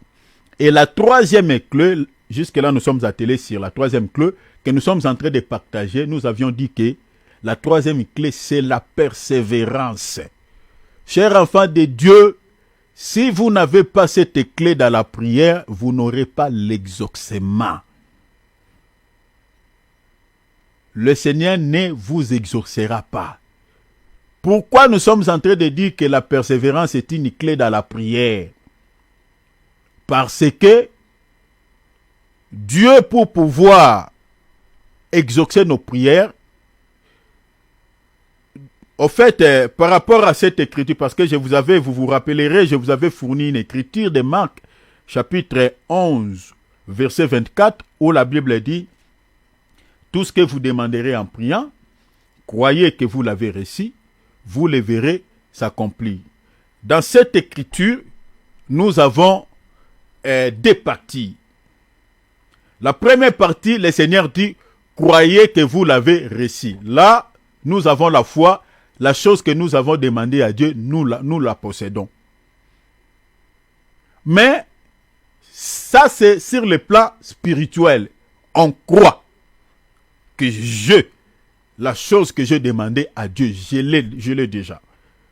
Mais la matérialisation, pour que ce que j'ai demandé à Dieu, la chose que j'ai, pour que cela soit maintenant palpable, soit visible, le Seigneur a mis la matérialisation dans le futur. Mais maintenant, dans le futur là, pour que la chose se matérialise, c'est là où nous avons besoin de la persévérance. C'est là où nous avons besoin d'entendre la matérialisation de cette chose dans la persévérance où, c'est-à-dire dans la prière, on persévère dans la prière, et puis non seulement dans la prière, aussi par les bonnes œuvres. Parce que quand on demande quelque chose à Dieu, il y a ce qu'on appelle l'attente. On avait partagé sur l'attente ici. Il faut entendre. C'est ça ce que le Seigneur a dit à Habakkuk, je crois qu'on avait partagé de cela ici. Cette promesse ou cette prophétie que je t'ai faite, c'est une prophétie qui court vers son terme. Elle s'accomplira et s'accomplira certainement. Mais le Seigneur dit, si elle tarde, attends-la. Vous voyez? Maintenant, attendre là, il ne faut pas croiser les bras. Il faut rester sur ton poste comme Habakkuk sur la tour. J'avais expliqué que le poste qui est considéré comme une tour ici, c'est-à-dire la tour, c'est quelque chose qui a l'auteur. Vous comprenez, c'est une maison bâtie sur l'auteur, sur une hauteur. Donc, c'est-à-dire, ton niveau de prière ou ton niveau spirituel ne va pas s'abaisser. C'est-à-dire, garde toujours cette intensité de la vie de prière, garde toujours cette vie de jeûne, garde toujours, c'est-à-dire que ta vie spirituelle ne s'abaisse pas. Sois toujours à la hauteur. C'est ça, être resté sur la tour. Parce qu'il y a des chrétiens, quand tu demandes quelque chose à Dieu, il veut que tout de suite, qu'il possède, qu'il palpe. Il prie une semaine, un mois, 2 mois, une année, 2 ans, il ne voit pas, il se fatigue. Et quand il se fatigue là, il ne prie pas pour la chose. Il ne fréquente plus l'église. Dans des réunions, comme nous sommes en train de le faire là, il ne se présente plus, la personne se fatigue. Là, tu n'es plus sur la tour. Alors, on avait expliqué, il faut entendre, mais on attend comment? Dans la persévérance. C'est-à-dire, il faut persévérer dans la prière, persévérer par les bonnes œuvres jusqu'à l'accomplissement de cette promesse. Alors, j'avais dit que la persévérance, c'est en Jésus ou en sa parole. La persévérance que nous sommes en train d'expliquer en Jésus ou en sa parole. Nous avions dit encore que il y a une merveilleuse promesse qui est attachée à la persévérance. J'avais expliqué cela. Tout ça, je fais une petite récapitulation rapidement. La persévérance en Jésus-Christ ou en sa parole a toujours donné de bons résultats tels que les salis, les bonheurs, la paix, la délivrance, ainsi de suite, tout ce que vous connaissez. C'est-à-dire, quand on persévère en Christ, vous voyez, vous gardez toujours sa parole, vous êtes en train de persévérer quant à la foi. Donc, sachez-le que vous aurez toujours des résultats, mais bien aimés, des bons résultats, des résultats positifs. Donc, parmi lesquels je citais, voilà, tel que nous sommes là, nous sommes en train de persévérer dans la foi. L'objectif, c'est quoi? C'est de pouvoir un jour être auprès du Seigneur. Donc, c'est par rapport au salis. Donc, ceux qui abandonnent, ils perdent les salis. Vous voyez? Alors, quant à la chair aussi, quand tu demandes, par exemple, un mariage, tu demandes la guérison, tu demandes, je ne sais pas, le travail, tu demandes, par exemple, je ne sais pas quoi, il faut persévérer dans la prière jusqu'à l'accomplissement de la chose. Si vous abandonnez, vous ne priez plus pour la chose, eh bien, vous n'obtiendrez pas cela. Donc, je donnerai quelques exemples dans la Bible ici, des personnages dans la Bible aujourd'hui. Vous allez voir que les gens qui ont persévéré dans la prière, ils ont obtenu ce qu'ils demandaient auprès de Dieu. Vous voyez? Alors, j'avais évoqué l'écriture de Matthieu chapitre 24, verset 13, là où la Bible dit que « Mais celui qui persévérera jusqu'à la fin sera sauvé. » Vous comprenez? Sera sauvé. Donc, les mots sauvés, dans la Bible, expliquent deux choses. Les mots sauvés, ça j'ajoute, les mots sauvés, retenez ce qui écrivent. Les mots sauvés, dans la Bible, expliquent deux choses. Un, et cela explique d'abord la délivrance de l'âme. Quand on dit, celui qui persévérera jusqu'à la fin sera sauvé. Les sauvés là, c'est une délivrance. C'est-à-dire les délivrances que le Seigneur nous accordera par rapport à notre âme. Vous comprenez? C'est la délivrance de l'âme. C'est là où les salis. Parce que quand on prêche d'abord l'évangile, le but de ce programme même, c'est pour le salut de l'âme. Ce n'est pas d'abord pour tout ce qui est charnel. Non. On en a besoin, mais la Bible dit, cherchez premièrement le royaume des cieux et la justice de Dieu, et toutes ces choses vous seront données par-dessus. Donc le but d'abord, c'est de pouvoir posséder les royaumes. Vous comprenez? D'abord les royaumes. Ainsi, les choses matérielles, le Seigneur aussi peut aussi nous l'accorder.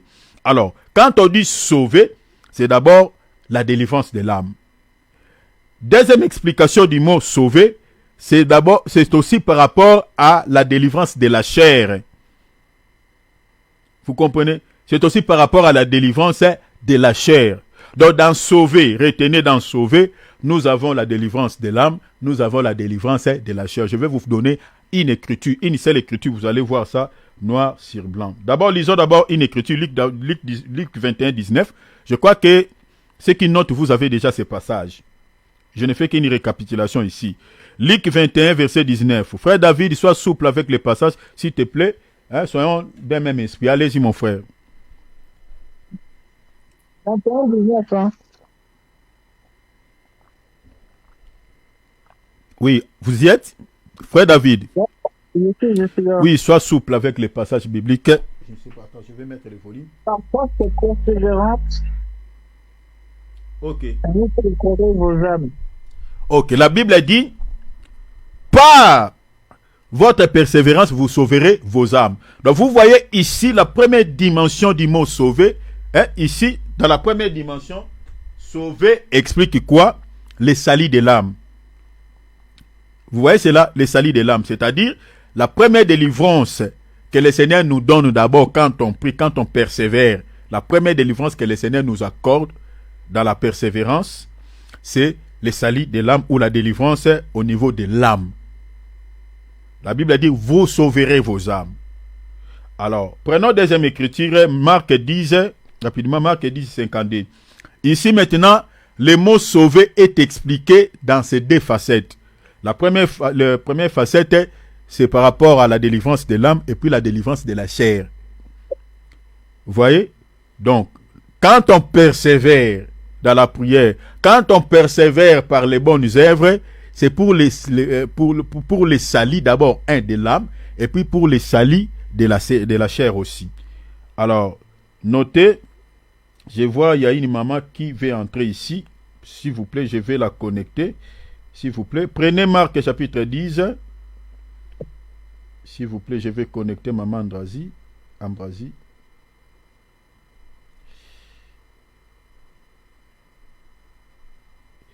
Voilà.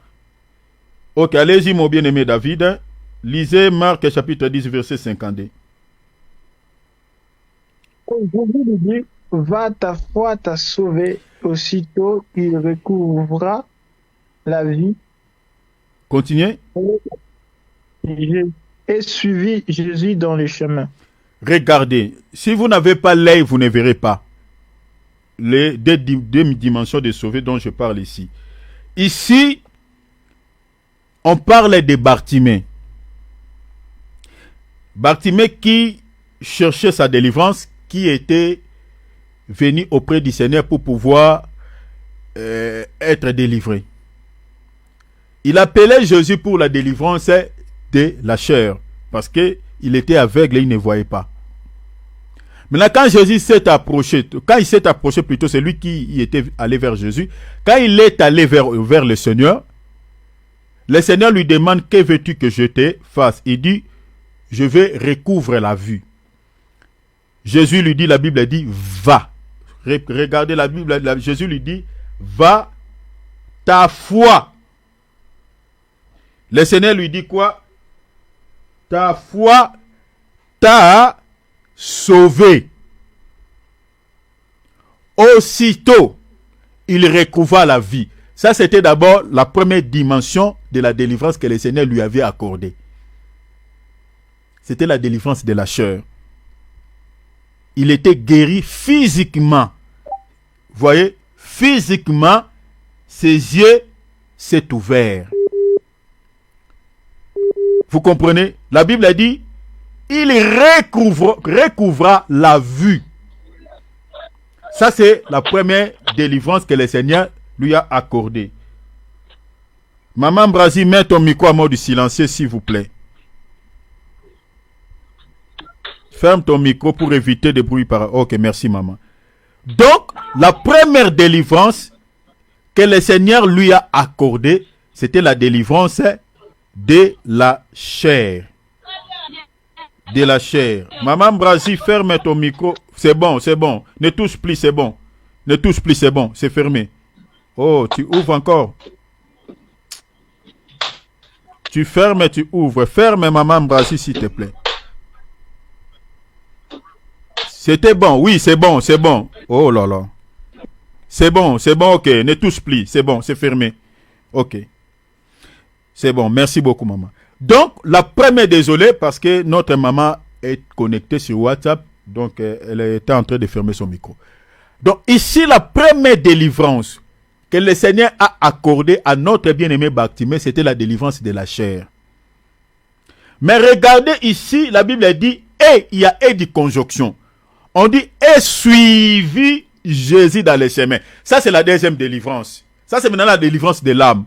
Parce que Bartimée pouvait dire, bon, je suis guéri, je suis délivré, mes yeux s'est ouverts, et puis, il pouvait rester. Mais, il n'a pas voulu rester, il dit, il a suivi Jésus. Le fait qu'il avait suivi Jésus, ce n'était plus pour la délivrance physique, mais ça, c'était maintenant pour la délivrance de l'âme. Tel que nous sommes là, nous sommes en train de suivre Jésus. Pourquoi? Pour ces deux types de délivrance. La délivrance de l'âme, et puis la délivrance aussi physique. C'est pour le salut éternel. Et puis pourquoi? Pour que le Seigneur puisse aussi décanter nos problèmes quant à la chair. Vous voyez? La raison pour laquelle nous sommes en train de faire quoi? De suivre Jésus. Donc vous comprenez ici, Bartimée, après avoir reçu la délivrance physique, il a suivi Jésus. Suivre Jésus là, c'était pour la délivrance de l'âme. Déjà, le fait qu'il avait suivi Jésus, son âme était sauvée.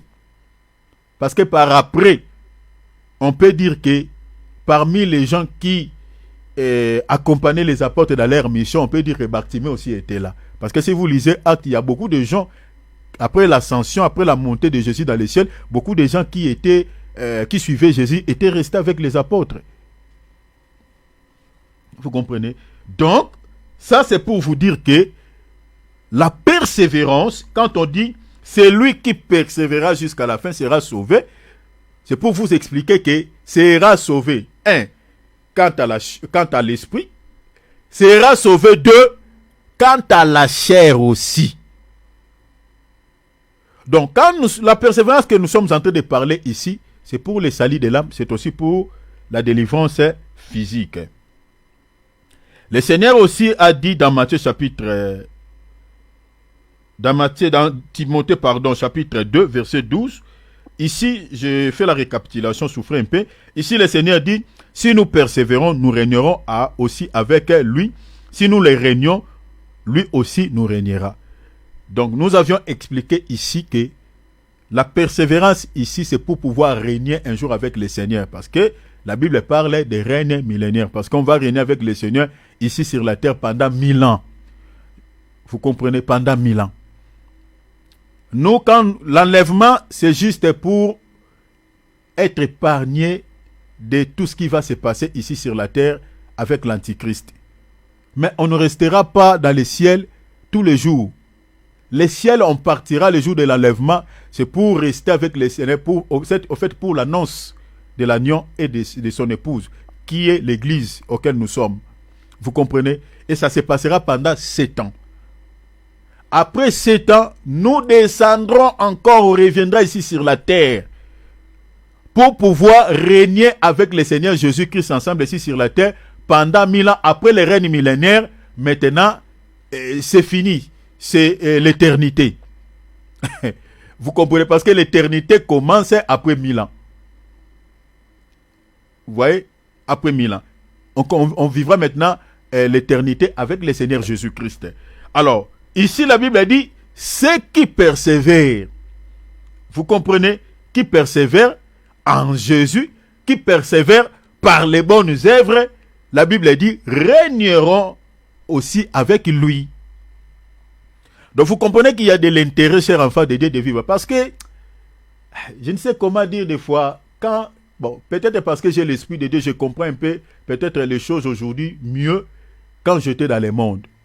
Cher enfant de Dieu, vous savez, quand le Seigneur dit que sert-il à un homme de gagner le monde s'il perd son âme, quand j'étais dans le monde, je ne pouvais pas comprendre cette phrase. Mais aujourd'hui, dans le Seigneur, je le comprends mieux. Cher enfant de Dieu, la vie de ce monde, c'est une vie de vanité, et puis c'est une vie tellement courte. Tellement courte. Déjà, surtout dans notre génération, nous, notre génération là dont je parle, c'est difficile de voir ceux de notre génération totalisent par exemple 90 ans, 100 ans. C'est difficile.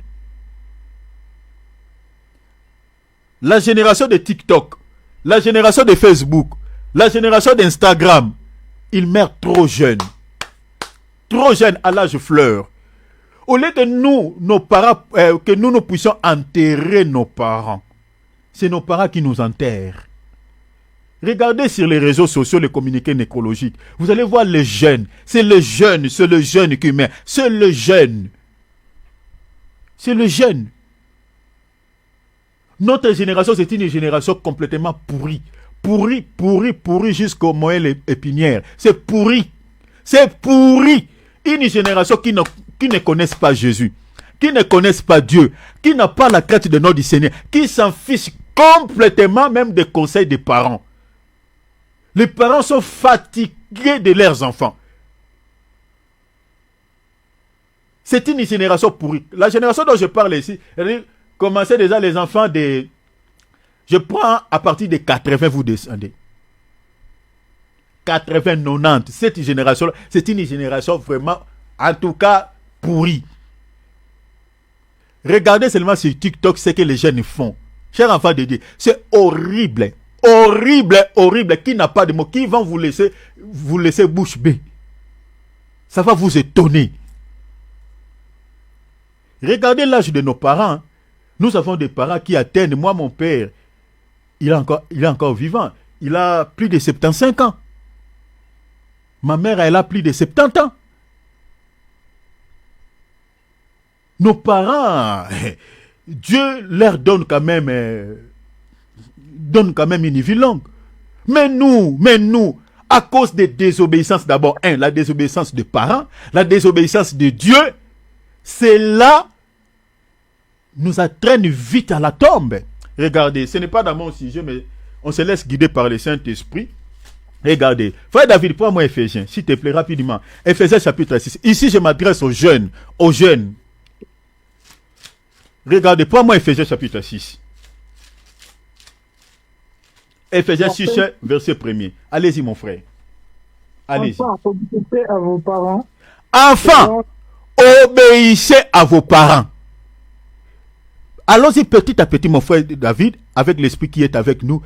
On dit, enfants, obéissez à qui? À vos parents. Celui qui dit là, c'est le serviteur de Dieu. Et il est en train de dire, animé par l'esprit de Dieu. Parce que la Bible dit, c'est poussé par l'esprit de Dieu que les apôtres ou les serviteurs de Dieu ont parlé de la part de Dieu.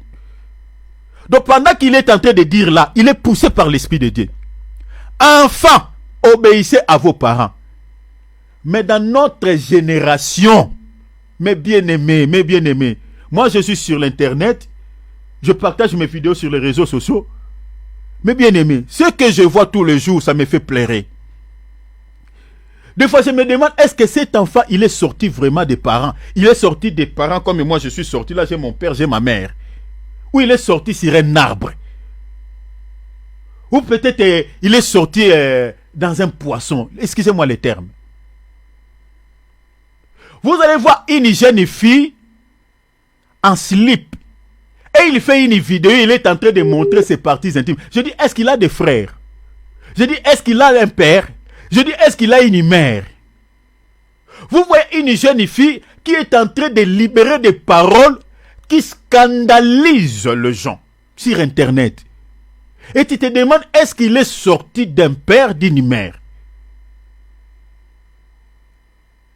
Forcément, ces enfants, ils ne sont pas sortis des arbres, ils ne sont pas sortis de l'eau comme des sirènes. En fait, ils sont sortis des parents. Ils ont des parents. Mais le problème, c'est que ce sont des enfants hautains. Ce sont des enfants dépourvus de sens. Ce sont des enfants égarés qui n'obéissent pas à leurs parents. C'est-à-dire, les parents ont parlé, les parents ont prodigué des conseils, mais ce sont des enfants qui ne veulent rien savoir, qui n'écoutent pas. Donc, qui n'obéissent pas à leurs parents. Ce sont des enfants indociles. Continuez, la Bible a dit quoi? Suivez-moi ici très bien. Ça, je m'adresse aux jeunes, aux enfants qui ont l'âge de 4, donc à partir de 80. Mais ça concerne aussi tout le monde. Mais plus aux jeunes. Allez-y, mon frère. Selon le Seigneur. La Bible dit obéissez. L'apôtre là, il s'écarte. Il dit non, non selon moi. Mais j'ai dit obéissez à vos parents selon le Seigneur. Ce n'est pas moi, Paul, qui parle. Mais j'ai dit selon le Seigneur. En d'autres termes, un enfant qui ne respecte pas ses parents, un enfant qui désobéit à ses parents, en réalité, il ne désobéit pas seulement à ses parents, même à l'ordre du Seigneur. Même à l'ordre du Seigneur. Le Seigneur qui a dit obéissez à vos parents, cet enfant-là, il est en train de désobéir même au Seigneur. Continuez, mon frère. Cela est juste. Cela est juste. Continuez. Honore ton père et ta mère. Oh, la Bible dit quoi? Il faut les honorer. Combien des enfants qui déshonorent qui déshonorent ses parents? Aujourd'hui, nous avons des enfants qui insultent, mon Dieu. Quand je le dis, ça me fait mal, ça me fait brûler le cœur. Ça me fait brûler le cœur. Parce que je vous parle de choses que moi j'ai vues.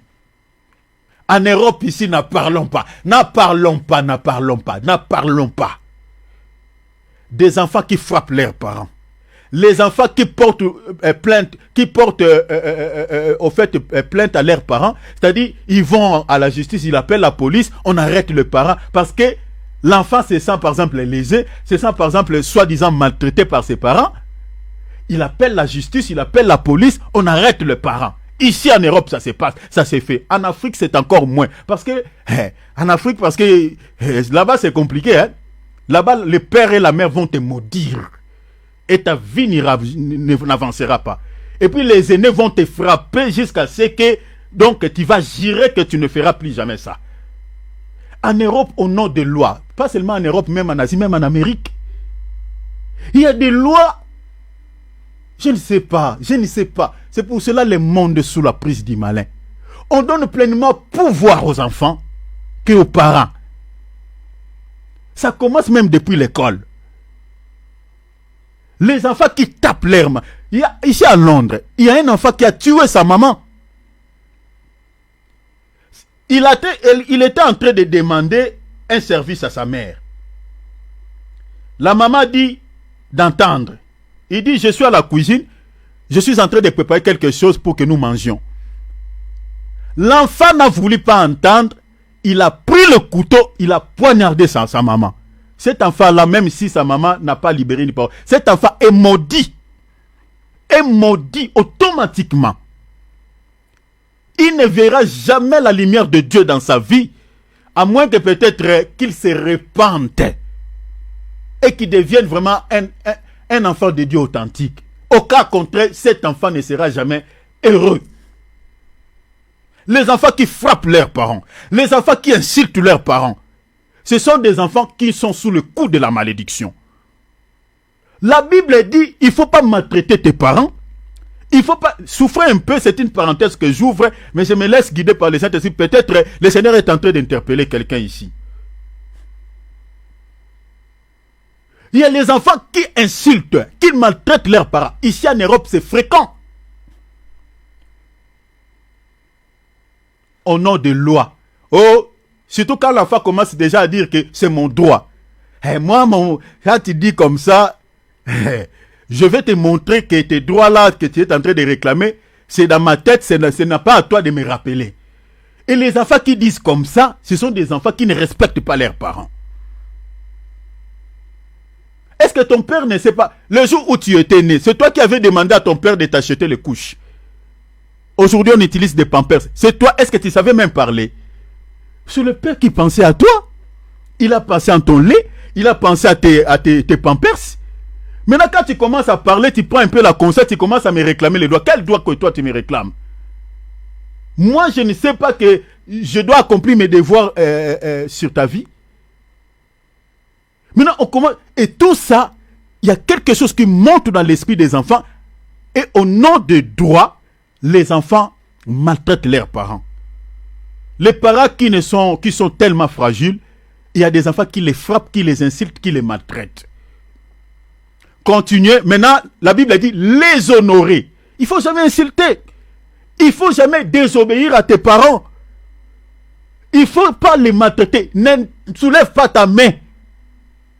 Que tu fasses. Si tu... Continuez, mon frère. Les honorer. Premier commandement. La Bible a dit, c'est le premier commandement avec une promesse. La promesse, c'est quoi? La Bible a dit, un enfant qui honore son père, un enfant qui honore sa mère. Le Seigneur dit, cet enfant-là, le Seigneur attache une promesse à ses enfants, aux enfants qui obéissent à leurs parents, aux enfants qui honorent leurs parents. Le Seigneur attache une promesse à cette obéissance, vous voyez, à cet honneur que les enfants manifestent vis-à-vis de leurs parents. Le Seigneur attache une promesse à cela. La promesse, c'est quoi? Continuez, mon frère. Afin que tu sois heureux. Afin que tu sois heureux. Et que tu vives longtemps sur la terre. Vous voyez cela? Et que tu vives longtemps. Cela veut dire quoi? Ça, c'est la promesse que Dieu a donnée. Si tu veux que toi, étant qu'enfant, tu es sorti d'un père, tu es sorti d'une mère, si tu veux que tu sois heureux dans la vie, que ta vie soit heureux, que tu vives la bénédiction de Dieu coule sur ta vie, coule sur ta tête, le Seigneur te dit d'honorer tes parents, d'obéir à tes parents. Tes parents dans la chair. On ne dit pas ton pasteur. Parce qu'aujourd'hui, surtout chez les Africains, en tout cas, moi ça me scandalise. Vous allez voir qu'il y a des enfants qui respectent peut-être les pasteurs plus que ses parents. Son pasteur peut dire quelque chose, il se soumet. Mais quand son père, sa mère dit quelque chose, il peut désobéir. Ils désobéissent. Il y a des gens qui se comportent comme ça. Il y a même des sœurs qui se comportent comme ça. Qui respectent leur pasteur que leurs parents dans la chair. Et ça, ce n'est pas bien. Ce n'est pas bien. Si tu veux être heureux, si tu veux vivre longtemps sur la terre, la Bible dit obéis à tes parents, respecte-le, honore-les. Vous comprenez la raison pour laquelle les jeunes meurent à l'âge flair. À cause de quoi? Parce que beaucoup de jeunes ne respectent pas cette écriture. Parce que c'est la parole de Dieu. Dieu veille sur sa parole. C'est-à-dire, tous les enfants qui n'obéissent pas à leurs parents, en d'autres termes, leur vie sur la terre sera courte. Les enfants qui n'honorent pas leurs parents, qui désobéissent à leurs parents, qui sont des enfants indociles, des enfants rebelles, leur vie sur la terre ne sera pas longue. La raison pour laquelle, au lieu que nous puissions atterrer les parents qui nous ont engendrés, c'est eux qui nous enterrent. Parce qu'on ne respecte pas cette parole. Dieu veille sur sa parole. Dieu veille. Si tu es jeune, tu es ici. Une fois déjà, tu as insulté ton père. Une fois déjà, tu as élevé ta main sur ta mère. Tu as soulevé ta main sur ta mère, sur ton père. Va te prosterner, demander pardon. Pour que tes parents puissent libérer une parole de malédiction, qu'il enlève la malédiction sur ta tête. Parce que tu es un enfant maudit. Si tu as déjà frappé ton père ou ta mère, tu l'as déjà insulté, va aller présenter des excuses, demande pardon. Tu dois te mettre à genoux devant eux. Et demander pardon pour qu'ils enlèvent la malédiction sur ta tête. Sinon, cette écriture s'accomplira dans ta vie. Tu ne seras jamais erré et puis tu n'auras pas une vie longue. Parce que ça n'est trop. Ça n'est trop. C'est trop. Ce qu'on voit chez les jeunes, ce qu'on voit sur les réseaux sociaux, ce qu'on voit, ce que les enfants sont en train de faire, comment ça en Europe, même en Afrique aussi, il y en a. C'est compliqué. Les parents n'ont plus les mots à dire. C'était une parenthèse que j'ouvre. Je referme. Tu veux vivre longtemps, être heureux, respecte les commandements du Seigneur là. Les jeunes meurent avant. On les enterre, les parents enterrent. Hier, ma mère était en train de m'apprendre une jeune fille que je connaissais qui est d'ici. Je dis, mon Dieu, ça m'a estomaqué, je connaissais cette jeune fille. Elle a laissé, je crois, un enfant ou deux enfants, ma mère m'avait dit, elle a laissé ses enfants. C'est les parents maintenant qui élèvent ses enfants. Au lieu que la jeune fille puisse s'intéresser, c'est les parents. Je dis, mais Seigneur, c'est quoi? Les jeunes meurent avant. Je dis, qu'est-ce qui se passe? Que nos parents restent en vie, nous les jeunes, on meurt. Parce que les enfants, les enfants, cette génération, ce sont une génération pourrie, une génération hautaine, une génération qui n'écoute pas les parents. Génération rebelle. Dieu veille sur sa parole. Les enfants qui ne respectent pas ses commandements, ce sont des enfants maudits. Et si tu es enfant, tu m'écoutes, applique cette écriture. Et si une fois déjà tu as désobéi ou tu as maltraité tes parents, va présenter des excuses, demande pardon. Sinon, tu te promènes avec une malédiction sur ta tête. C'était une parenthèse que j'ouvre, je referme. Je parle de la persévérance. Je dis ici que la persévérance, c'est par rapport, c'est dans la prière, et puis c'est par rapport aux bonnes œuvres. Alors, j'aimerais que nous puissions lire une écriture, parce que je vais m'arrêter dans quelques minutes. J'aimerais que nous puissions lire une écriture. Je pense qu'on va pas terminer. Regardez, je vais vous montrer quelque chose ici. Vous savez les 4 clés que nous sommes en train d'aborder ici. La justice, la foi, la persévérance, et puis la 4e clé, vous le saurez. Hein, je ne vais pas vous révéler cela, vous le saurez, parce que si je vous révèle, vous comprendrez déjà, ça ne sera pas bien. Tous les 4 clés sont liées en elles-mêmes. Toutes les 4 clés sont liées en elles-mêmes. Comment? Je m'explique. La justice, la première clé, est liée à la foi. Et pour ça, j'avais dit que ces 4 clés sont indispensables pour qu'une prière soit efficace. C'est-à-dire, c'est lié. L'une ne va pas sans l'autre. Donc, vous ne pouvez pas seulement avoir une seule clé comme la justice, et si vous manquez la clé comme foi, votre prière n'aura pas aussi l'efficacité. Vous ne pouvez pas seulement détenir 2 clés et vous n'avez pas les 2 autres clés, votre prière n'aura pas l'efficacité. Ces 4 clés, mes bien-aimés, sont indispensables, c'est-à-dire marchent de pair, ensemble. Donc l'une ne va pas sans l'autre. La clé comme justice est liée à la foi. La foi est liée à la persévérance. La persévérance est liée à la 4e clé que je vous révélerai, mes bien-aimés, je crois, dimanche ou lundi. Je donne une écriture. Bien-aimé David, il prend Romains chapitre 1er, verset 17. J'ai dit que la justice est liée à la foi est liée à la persévérance, 3e clé. Vous comprenez? La justice, première clé liée à la foi, 2e clé. La foi, comme 2e clé, est liée à la persévérance, 3e clé. La persévérance est liée à la 4e clé que je vous révélerai d'ici là. Lis Romains chapitre 1er, verset 17. Notez Romains chapitre 1er, verset 17. Parce qu'en lui est révélée la justice Parce de Dieu. que quand lui est révélée la justice de Dieu, par quoi? Par la foi. Vous voyez, la justice est liée à la foi. Vous voyez cela? Et révéler la justice de Dieu par la foi. Continuez mon frère. Pour la foi. Pour la foi. Selon qu'il est écrit. Selon qu'il est écrit quoi? Le juste vivra. Le juste vivra par la foi. Vous voyez, donc la justice est attachée à la foi. Je ne sais pas si vous avez compris, cher enfant de Dieu. Donc, l'une ne va pas sans l'autre. C'est-à-dire, vous ne pouvez pas posséder la justice sans la foi. C'est lié. Le juste vivra par la foi. Vous voyez? Donc, c'est la justice. Vous comprenez? Si vous avez la justice, automatiquement, vous devez aussi posséder la foi. Donc, c'est là la Bible dit quoi?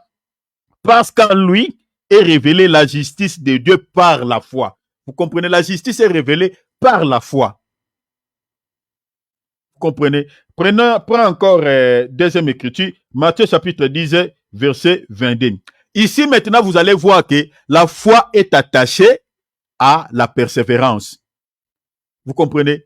La foi est attachée à la persévérance. Donc, ces quatre clés, si vous possédez tous les quatre clés, chers enfants de Dieu, quand vous priez, votre prière aura l'efficacité. L'efficacité, ça peut déranger les mondes des ténèbres et vous aurez toujours des exaucements. Vous comprenez? Le Seigneur vous écoutera, vous répondra toujours. Mais si vous manquez une parmi ces quatre clés, c'est un peu compliqué. Parce que c'est lié. Donc vous ne pouvez pas dire que vous avez la clé comme justice et manquer la foi. C'est pas possible. Vous ne pouvez pas dire que vous avez la foi et manquer la persévérance. C'est pas possible. Vous ne pouvez pas manquer la foi et manquer la quatrième clé. C'est pas possible. Vous comprenez? C'est lié. Maintenant, ici, on nous montre que la justice est liée à la foi. Mais regardez ici, la foi est étroitement aussi liée à la persévérance. Allez-y. Matthieu chapitre 10, verset 22. Vous serez haïs de tous. Attends. Non. Attends, ce n'est pas cette écriture. Prends l'écriture. Non, changez l'écriture. Ça, je parlerai autre chose. Prenons Apocalypse chapitre 13, s'il te plaît. Apocalypse chapitre 13. Lis le verset 10. Apocalypse 13, lis seulement le verset 10. Ici, on nous montre la persévérance est attachée à la foi. Lis le verset 10. Rapidement, mon frère. Allez-y. Si quelqu'un mène en captivité. Si quelqu'un meurt en captivité. Il ira en captivité. Il ira en captivité. Si quelqu'un tue par l'épée. Si quelqu'un tue par l'épée plutôt. Il faut qu'il soit tué par l'épée. Il faut qu'il soit tué par l'épée. Maintenant, la suite, on dit quoi?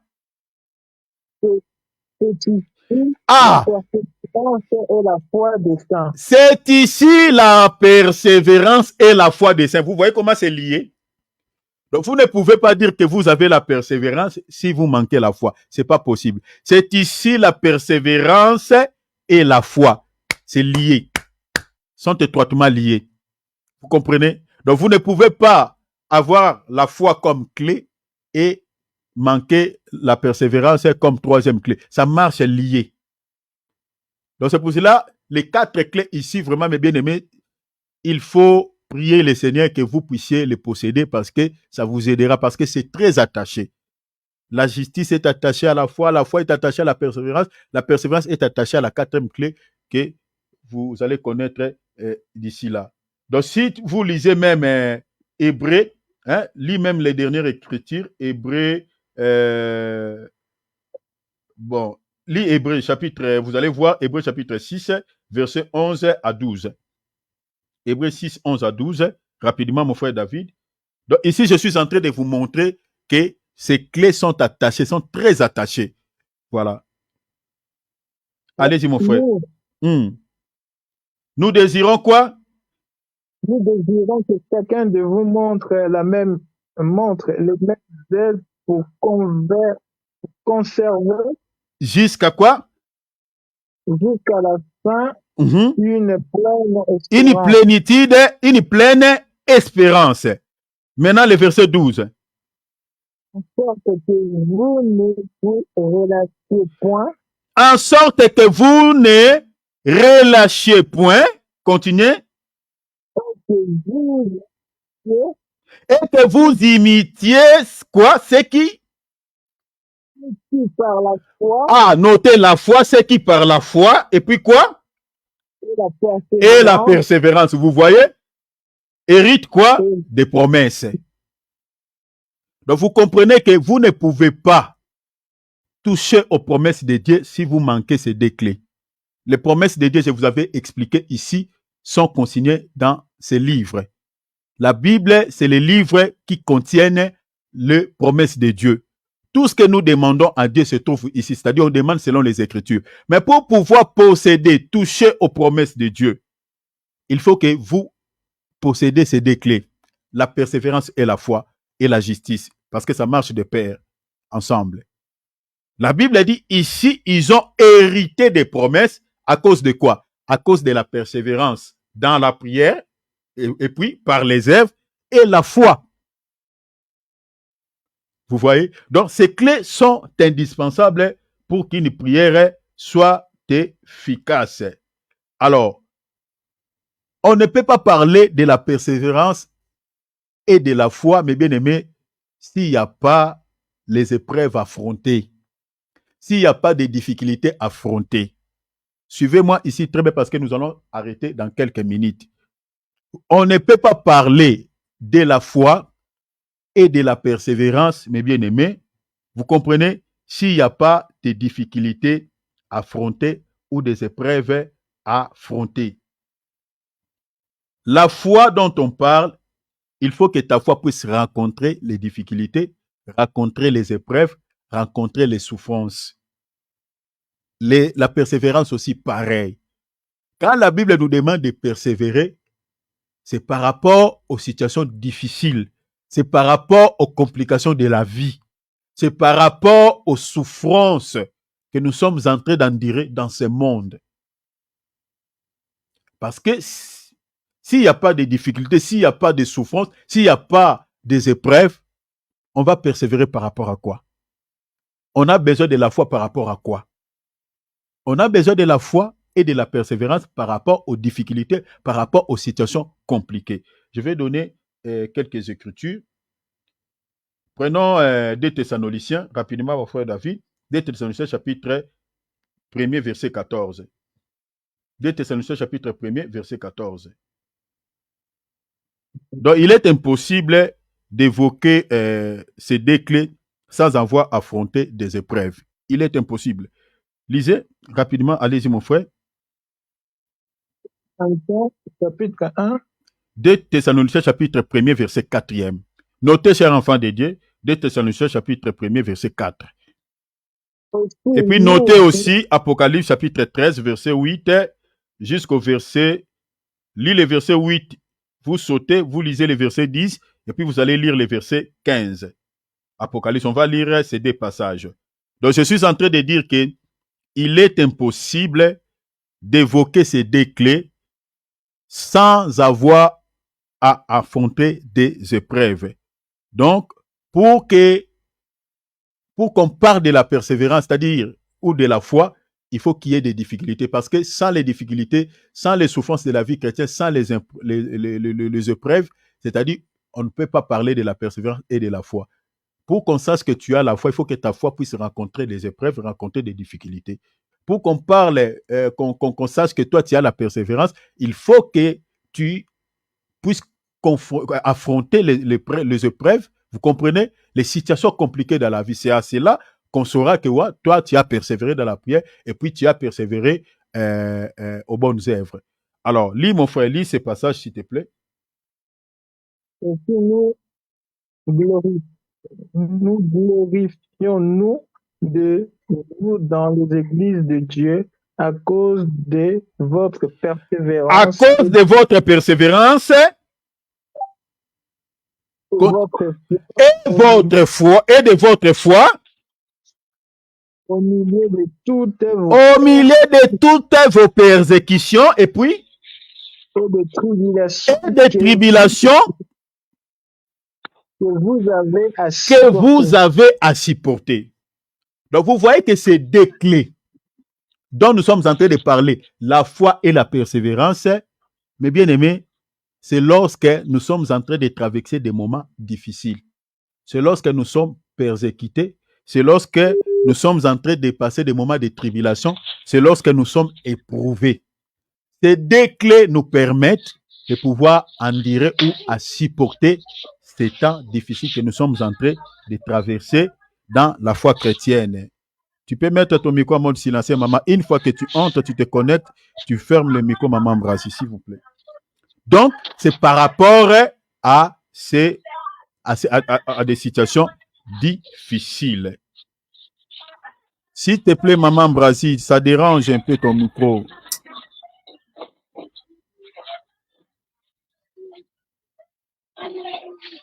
Maman Brasi, tu peux mettre ton micro en mode silencieux?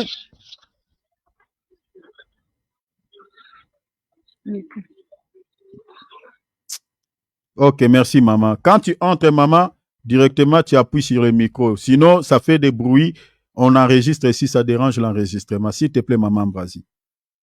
Donc, vous comprenez ici, on nous parlait des persécutions, on nous parlait des tribulations à supporter, mais comment on peut supporter des moments difficiles, comment on peut supporter toutes ces choses que le diable ou l'ennemi nous impose, mais bien aimé, c'est par ces deux clés. C'est-à-dire, quand on a la foi, quand on a la persévérance, on peut endurer les épreuves, on peut supporter les épreuves. Vous savez, tel que nous sommes là, les épreuves ici, ça peut être des maladies. Ça peut être, par exemple, pour les sœurs, les célibats prolongés. Ça peut être, par exemple, le chômage. Ça peut être peut-être une situation qui te complique un peu la vie. Alors, pendant que tu es en train de demander à Dieu, la situation, si la situation n'est pas encore décantée, la situation est encore là. C'est-à-dire, tu es éprouvé, tu es en train d'endurer une situation qui te casse un peu la tête. Après avoir fini de prier, tu regardes, tu dis, ah Seigneur, jusqu'à quand? Tu dis, mais jusqu'à quand, Seigneur, ça va continuer.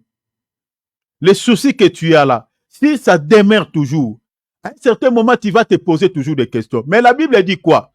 Il faut toujours garder la foi, voyez, et faire confiance à Dieu, persévérer dans la prière, et en gardant, voyez, que tes vêtements soient toujours propres, c'est-à-dire persévérer aussi par les bonnes œuvres. N'allez pas faire n'importe quoi pour trouver une solution par rapport à ta situation là. Vous comprenez? Parce qu'il y a des gens qui se laissent traîner, chercher des solutions par des voies un peu sales, parce qu'il a entendu auprès de Dieu. Comme il ne reçoit pas une solution par rapport à sa situation, il dit, bon, je vais me comporter maintenant comme tout le monde. Non, ça, tu as perdu la persévérance, tu as perdu la foi. Tu perds la foi, tu perds la persévérance. Il ne faut pas s'essuyer. Quel que soit le temps que cela va prendre, cette situation, la Bible dit garde la foi. Abraham, il a entendu Isaac pendant 25 ans. Vous comprenez? Le Seigneur a dit aussi dans la prophétie, c'est là Habakkuk, il dit que sa promesse ou sa prophétie peut prendre du retard. Mais il faut quoi? Il faut garder la foi. Il faut persévérer dans la prière, persévérer, vous voyez, par les bonnes œuvres. Persévérer. Donc, dans des moments, nous avons besoin vraiment de la persévérance et de la foi au moment difficile. Voilà. Je termine parce que je vais m'arrêter ici. À Lisa Apocalypse dans la maison, chapitre 13, verset 8. Vous allez lire les versets 10 et puis les versets 15. Je vais vous révéler quelques personnages rapidement parce qu'il faut qu'on finisse. Quelques personnages qui ont persévéré et qui ont obtenu, qui ont touché les promesses de Dieu. Prenons par exemple l'histoire que nous venons de lire ici dans Marc 10, à partir du verset 54, l'histoire de notre bien-aimé Bartimée. Si vous lisez l'histoire de cet homme, vous allez voir que Bartimée, quand il a entendu que Jésus était en train de passer, il a crié pour la première fois. La Bible dit que les gens qui étaient autour de lui les reprenaient, l'arrêtaient, ne voulaient pas qu'il continue à prier. Il dit, arrête, s'il te plaît, tu déranges le maître, arrête de crier. La Bible dit, Bartimée n'avait pas arrêté de crier. Il a crié encore plus fort. Vous voyez? Donc, les gens qui arrêtaient Bartimée, qui empêchaient Bartimée de crier, ces gens-là aujourd'hui peuvent présenter des entités spirituelles ou les oppressions sataniques parce qu'ils mettaient une oppression. Si vous lisez Marc chapitre 10, à partir du verset 50, on l'a péché. C'est-à-dire, il y avait une oppression. Il ne voulait pas qu'il crie, qu'il appelle, qu'il demande au Seigneur de pouvoir les guérir. Aujourd'hui, nous recevons aussi les oppressions de la part de l'ennemi, de la part des démons. Pendant que tu pries, à un certain moment, tu sentiras que tu es oppressé, tu n'as plus envie de prier, tu sens un peu de fatigue, tu sens un peu démoralisé, tu sens plus envie de continuer à prier. Vous voyez, il y a aussi des oppressions sataniques comme ça, qui t'affaiblissent dans la prière, qui t'affaiblissent dans la méditation. Tu veux jeûner, mais tu sens, ça monte dans l'esprit. Est-ce qu'avec cette chaleur, est-ce que tu pourras, tu peux jeûner, mais toi tu es malade. Il y a l'oppression satanique dans ton esprit. Mais la Bible dit, Bartimée a persévéré. Ce dernier, il a persévéré. Il n'a pas arrêté. La Bible dit, il criait encore plus fort. C'est-à-dire, quand tu sens les oppressions de la part de l'ennemi, cher enfant de Dieu, c'est à ce moment-là que tu vas intensifier ta prière. Parce que le cri de Bartimée, c'est l'image de la prière. C'est à ce moment-là que tu vas intensifier ta vie de prière, tu vas intensifier ta vie de méditation, tu vas intensifier encore ta vie de jeûne. Vous allez remarquer, Bartimée, en persévérant dans la prière, le Seigneur s'est arrêté et il dit, amenez-les-moi. Vous connaissez la suite. Je prends encore un deuxième cas de figure qu'on retrouve dans la Bible, le cas de notre sœur Anne. La Bible dit chaque année, parce que le problème de notre sœur Anne, c'était le problème de la maternité. Elle était stérile. Chaque année, elle montait à Silo pour pouvoir prier le Seigneur. Mais un jour, elle s'est décidée, le culte est fini, mais elle est restée dans le temple. Elle a persévéré dans la prière, elle a continué à prier. Si vous lisez 1 Samuel chapitre 1 verset 5, vous allez voir que chaque année, elle avait l'habitude de monter, mais ce jour-là, elle s'est décidée et dit, ici, aujourd'hui, il faut que le Seigneur me dise quelque chose. Cher enfant de Dieu, toi, tu as prié pour ce sujet pendant combien d'années? Anne, elle a prié plusieurs années. Plusieurs années. Et puis, elle n'a pas allé chercher un autre mari pour essayer si peut-être avec un autre homme, ça peut marcher. Parce qu'il y a des femmes comme ça, elle est stérile, elle dit, bon, moi et mon mari, on ne fait pas des enfants. Est-ce que c'est vraiment moi qui ai les problèmes ou c'est mon mari? Bon, je vais essayer encore avec un autre homme. Il y a des femmes qui trompent leur mari comme ça. Beaucoup de femmes stériles, ils font ce genre de choses.